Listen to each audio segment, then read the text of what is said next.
Hello everyone, welcome back to our my channel. जैसा कि आपको पता है, हमने एचपी टेट जून 2026 की तैयारी स्टार्ट कर दी है। तो उसी के बिहाफ में हम पीवाईक्यू प्रीवियस ईयर सॉल्व कर रहे हैं।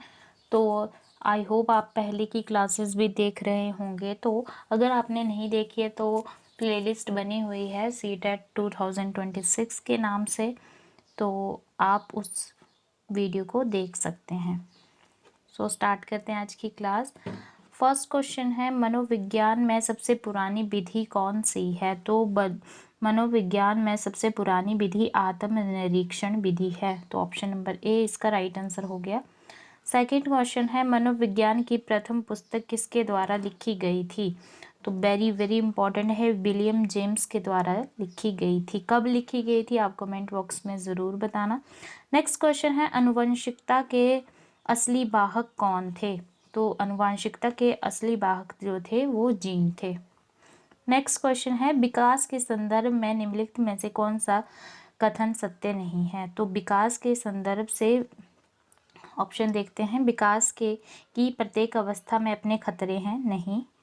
विकास उकसाने या बढ़ावा देने से नहीं होता है, नहीं पूछा है, तो ये सही है इसका, और बाकी दो गलत हैं। नेक्स्ट क्वेश्चन है, विकास की गति एक व्यक्ति से दूसरे व्यक्ति में अलग अलग होती है, परंतु ये स्वरूप का पालन करती है।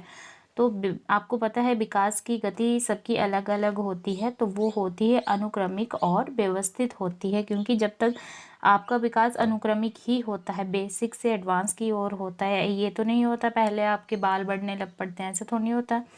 तो नेक्स्ट है हमारा, मनोविज्ञान ने सर्वप्रथम अपनी आत्मा का त्याग किया, फिर मन का त्याग किया, फिर अपने चेतना का त्याग किया।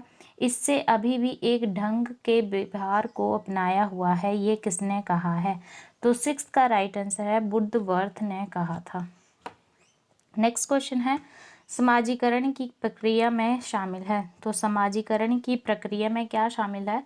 तो ये मूल्य और विश्वासों का अर्जन है, ये भी है, और संस्कृति मानदंडों को सीखना भी, समाज के मानदंडों का अनुकूलन, तो ये सभी इसका राइट आंसर हो गया। नेक्स्ट क्वेश्चन है, प्याजे की शैशवावस्था को क्या कहा था? तो प्याजे की जो शैशवावस्था थी उसको क्या कहा गया है? उसको कहा गया है संवेदी प्रेरक अवस्था, जिसको हम सेंसरी मोटर भी बोलते हैं। नेक्स्ट क्वेश्चन है, वाइगोत्स्की के अनुसार सीखने को पृथक नहीं किया जा सकता है। तो वाइगोत्स्की के अनुसार जो है पुनर्वसन से भी नहीं, व्यापार को मापने से भी नहीं, प्रत्यक्षीकरण से भी नहीं, उसके सामाजिक संदर्भ से जो है उसे पृथक नहीं किया जा सकता है। नेक्स्ट क्वेश्चन है, परिचालित योजनाओं में नई जानकारियों को जोड़ने को किस नाम से जाना जाता है? नई जानकारियों को जोड़ने के लिए उसको आत्मसातकरण कहा जाता है। बाल केंद्रित शिक्षा का समर्थन निम्नलिखित में से किस विचारक के द्वारा किया गया था? तो इसका राइट आंसर है जॉन डीवी। नेक्स्ट क्वेश्चन है, जो गेट्स के अनुसार अनुभव और व्यवहार में परिवर्तन ही है। तो गेट्स के अनुसार व्यवहार में अधिगम सीखना इसका राइट आंसर है। नेक्स्ट क्वेश्चन है, निम्नलिखित में से कौन सा बुद्धि का सिद्धांत हार्वर्ड गार्डनर के द्वारा दिया गया था? तो मैंने आपको बहुत बार बताया, बहुबुद्धि सिद्धांत, जिसको हम मल्टी डायमेंशनल भी बोलते हैं। नेक्स्ट क्वेश्चन है, बुद्धि की स्पीयरमैन परिभाषा जी का कारक है, मतलब जी का परिभाषा में जी का क्या कारक है? जो बुद्धि की परिभाषा स्पीयरमैन ने दी है उसका कारक है सामान्य बुद्धि। नेक्स्ट क्वेश्चन है, एक 5 वर्षीय बालक की मानसिक आयु 6 वर्ष है, तो उसकी बुद्धि लब्धि क्या होगी? सबसे पहले आपको आईक्यू का फॉर्मूला पता होना चाहिए। अगर आपको आईक्यू का फॉर्मूला याद होगा तो आप इस क्वेश्चन को बहुत अच्छे से कर सकते हो। तो इसकी जो मानसिक आयु जो बुद्धि लब्धि होगी वो होगी 120। आप आईक्यू का फॉर्मूला मुझे कमेंट बॉक्स में ज़रूर बताइएगा। नेक्स्ट क्वेश्चन है, बालक की मानसिक आयु व शारीरिक आयु दोनों 7 वर्ष हैं, तो उस वर्ग में उसे किस वर्ग में जो है वर्गीकृत किया जाएगा? तो उसे जो है 16 का जो सामान्य बुद्धि, मतलब बालक की शारीरिक आयु और मानसिक आयु 7 वर्ष है, तो वो सामान्य बालक होगा। नेक्स्ट क्वेश्चन है हमारा, निम्नलिखित में से एक प्रतिभाशाली जो शिक्षार्थी है उसकी विशेषता क्या होगी? तो वो क्या होगा? आक्रामक और निराश हो जाता नहीं। यदि कक्षा में गतिविधि पर्याप्त रूप से चुनौतीपूर्ण नहीं होती हैं तो वो उत्तेजित महसूस कर सकता है और उससे मतलब उग सकता है। मतलब एक प्रतिभाशाली बच्चा जो है बहुत अच्छे से काम कर सकता है। नेक्स्ट क्वेश्चन है, जो टैट एक प्रक्षेपी तकनीक है जिसका उपयोग के मापन के लिए किया जाता है। तो 18 को राइट आंसर है, व्यक्तित्व को मापने के लिए किया जा सकता है। नेक्स्ट क्वेश्चन है, एक विद्यार्थी द्वारा विज्ञान की कक्षा में सीखी गई अवधारणा का प्रयोग सामाजिक विज्ञान की कक्षा में किया जाता है। यह प्रकार है। तो 19 का जो है धनात्मक और अधिगम स्थानांतरण है। नेक्स्ट क्वेश्चन है, व्यक्तित्व विभिन्नता पाई जाती है। तो व्यक्तित्व विभिन्नता जो है मैंने आपको पहले भी बताया, बुद्धि में भी पाई जा सकती है, अभिवृत्ति में भी, लैंगिक भी। तो इसका जो है उपरोक्त सभी इसका राइट आंसर है। तो डी इसका राइट आंसर है। नेक्स्ट क्वेश्चन है, जब कोई परीक्षण व्यक्ति की योग्यता का मापन निरंतर और सही रूप से करता है तो वह परीक्षण कहलाता है। तो 21 का जो राइट आंसर है option number B. Next question है, निम्नलिखित में से कौन सी वस्तुनिष्ठ प्रश्न है?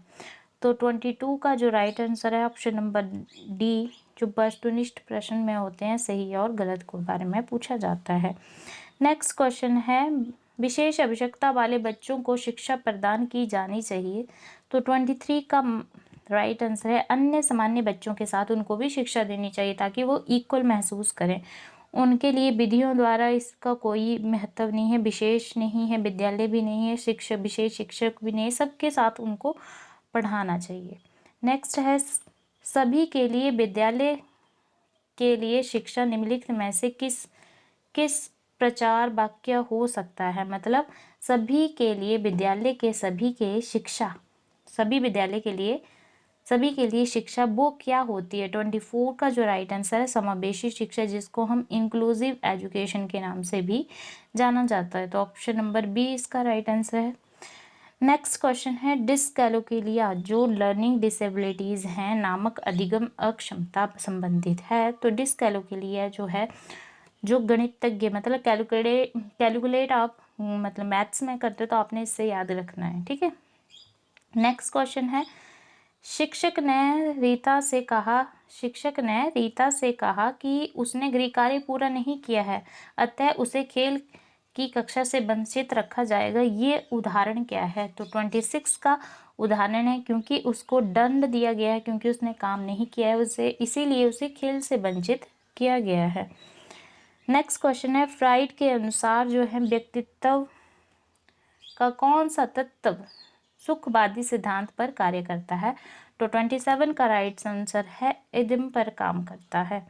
नेक्स्ट क्वेश्चन है, out of the box in चिंतन किससे संबंधित है? तो 28 का राइट आंसर है अपसारी चिंतन से संबंधित है।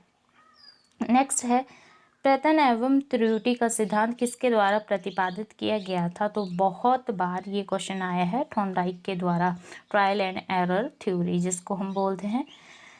लास्ट क्वेश्चन है हमारा, उस सिद्धांत का नाम बताइए जो समस्या के आकस्मिक समाधान की वकालत करता है।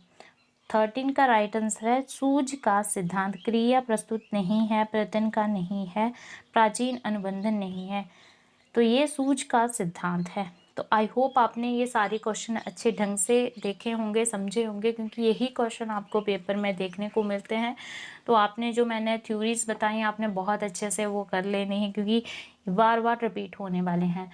Thank you for watching. अगर क्लास अच्छी लगी हो तो चैनल को लाइक शेयर एंड सब्सक्राइब ज़रूर कीजिएगा। Thank you.